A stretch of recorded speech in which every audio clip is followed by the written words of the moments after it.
అయినటువంటి మన జగ్గాలి శ్రీరెడ్డి అనే దాన్ని మాట్లాడవలసిందిగా కోరుతున్నాం. ఈరోజు నాకు సన్మాన కార్యక్రమాన్ని నిర్వహించినటువంటి కొల్లాపూర్ మండలాధ్యక్షుడు నారాయణ గారు, కృష్ణనారాయణ గారు మరియు రాష్ట్ర నాయకులు రమేష్ గారు మరియు ఇంకా టౌన్ మండల కార్యకర్తలు మరియు కార్యకర్తలందరికీ నా సన్మానం చేసినందుకు మీ అందరికీ నా హృదయపూర్వక నమస్కారం తెలియజేస్తాను. ముఖ్యంగా ఈరోజు రాష్ట్ర పార్టీ రామచంద్రరావు గారి నేతృత్వంలో జిల్లా అధ్యక్షుడు వెంకటరావు గారి నేతృత్వంలో కొల్లాపూర్ విద్యార్థి ఎల్ఎన్ సుధాకర్రావు గారి ఆర్టిస్టులకు మరియు మండల జిల్లా రాష్ట్ర నాయకులందరి సహాయ సహకారం ఈరోజు అందరికీ నా యొక్క హృదయపూర్వక నమస్కారం మరొకసారి తెలియజేస్తున్నాను. ముఖ్యంగా ఈరోజు భారతీయ జనతా పార్టీ గ్రామాన్ని విస్తరించి ముందుకు పోతుంది. తెలంగాణలో ఈరోజు రామచంద్రరావు నాయకత్వంలో ఎంతోమంది జైలు రైతున్నారు. మన గోల అచ్చంపేట గోల మన జిల్లా శాఖ మాజీ శాఖ సభ్యులు అచ్చంపేట తాలూకా శాఖ మాజీ గోల బాలరాజు గారు జైన్ అయిన జరిగింది. మరియు ఇంకా తర్వాత ఇంకా రోజుల్లో మన ఉమ్మడి మహబూబ్నగర్ జిల్లాలో దాదాపు 50 మంది మాజీ ఎమ్మెల్యేలు కూడా రాబోయే కనిపిస్తున్నాయని చెప్పి వార్తలు వస్తూ ఉన్నాయి.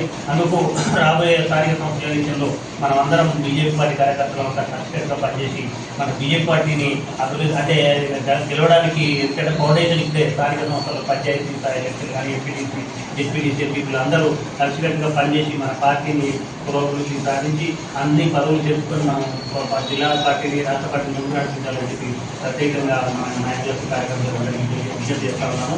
ముఖ్యంగా రాబోయే రోజుల్లో కాంగ్రెస్ పార్టీ ఎన్నో మోసపూరిత వాగ్దానాలు చేసి ఈరోజు టీఆర్ఎస్ ప్రభుత్వం దాదాపు 10 సంవత్సరాల కోసం మోసం చేసి పరిపాలించింది, ఎలాంటి అభివృద్ధి చేయలేదు. ఆ తర్వాత కాంగ్రెస్ పార్టీ ఎన్నో హామీ ఇచ్చి మోసం చేసి ఓటు హామీ ఇచ్చి ఈరోజు ఎలాంటి ఉచిత మీరు నెరవేర్చడం కూడా బస్సు ఒకటి ఫ్రీ బస్ ఇచ్చింది. ఇలాంటి అంటే రైతు రుణమాఫీ పూర్తి స్థాయిలో చేయలేదు. తర్వాత మహిళలకు 2500 ఇస్తా ఉన్నారు, మహిళలకు స్కూటీలు ఇస్తా ఉన్నారు, నిరుద్యోగులకు ఉద్యోగాలు కల్పిస్తాము. ఎలాంటి హామీలు నెరవేర్చలేదు. తర్వాత ప్రభుత్వ పథకం కేంద్ర ప్రభుత్వం ఇచ్చే పథకాలు ఈరోజు అభివృద్ధి పథకాలు నడుస్తున్నాయి. అది స్థానిక సంస్థలకు అయినప్పుడు అంటే టైం అయిపోయి కూడా 1.5 సంవత్సరం అయిపోయింది. స్థానిక సంస్థలు ఎలక్షన్లకు గ్రామ పంచాయతీలు ఎక్కడంటే వెనుకబడి పడిపోయింది, ఎక్కడ కూడా అభివృద్ధి లేదు. అంటే మున్సిపాలు కానీ కానీ అంటే కేంద్ర ప్రభుత్వం నుంచి నిధులతోనే ఈరోజు రాష్ట్ర ప్రభుత్వం పనిచేస్తుంది. ఈ ఎలక్షన్లు పెట్టడానికి కేంద్ర ప్రభుత్వం నిధులు రాలేదు. నా పల్లెల పరిస్థితి చాలా దారుణంగా ఉంది. కావున ఈ ముఖ్యమంత్రి సభా వేదిక ద్వారా విజ్ఞప్తి చేసిన తొందరలోనే స్థానిక సంస్థలు పెడితే భయపడుతున్నాడు అన్నమాట. ఇచ్చిన హామీలు నెరవేర్చినందుకు ఈరోజు ఎలక్షన్లో పోతే పైన అంటే అంటే కనుమరుగైపోతుందని చెప్పి ఆలోచనతో ఈరోజు ఎలక్షన్ పెట్టాలంటే భయపడుతున్నాడు. అయినా ఎలక్షన్ పెట్టకుంటే నిధులు రావు కాబట్టి ఖచ్చితంగా ఎలక్షన్ 3 నెలలు వస్తాయి. వచ్చినప్పుడు మనమంతా కలిసికట్టు పనిచేసి భారతీయ జనతా పార్టీ అధికారంలో తీసుకురావాలని చెప్పి మరొకసారి విజ్ఞప్తి చేసి మాట్లాడవలసిందిగా కోరుతున్నాం. ఈరోజు నాకు పదవి ఇచ్చినందుకు మా పాప మండలంలో వెళ్ళి పేరు నారాయణ అధ్యక్షుడు మండలాధ్యక్షుడు ద్వారా సన్మాన ప్రోగ్రాం జరుగుతుంది. సన్మాన ప్రోగ్రాం చేయడం నాకు చాలా సంతోషంగా ఉంది. నాకు జిల్లా కార్యదర్శిగా నాకు నియమించినందుకు భారతీయ జనతా పార్టీ సుధాకర్ సార్కి, తర్వాత మా జిల్లా అధ్యక్షుడు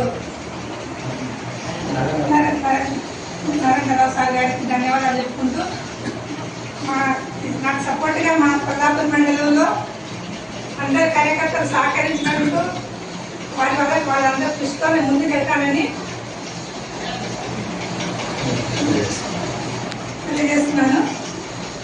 అందరికీ ధన్యవాదాలు. మండలంలో ఈ సన్మాన కార్యక్రమం నిర్వహించిన కార్యకర్తలకు అందరికీ పేరు పేరున ధన్యవాదాలు. నాకు జిల్లా కార్యదర్శిగా బాధ్యతలు ఉంచినందుకు ప్రత్యేకంగా ధన్యవాదాలు తెలియజేస్తూ దీనిలో బీజేపీ కుటుంబ సభ్యులందరూ కూడా సపోర్ట్ ఉండడం వల్ల నాకు చాలా సంతోషంగా ఉంది.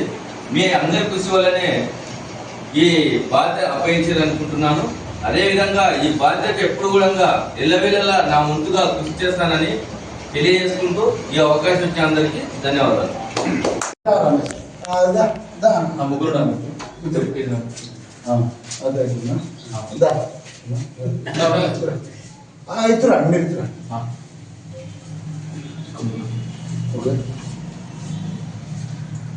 బీజేపీ నేతల సన్మానం.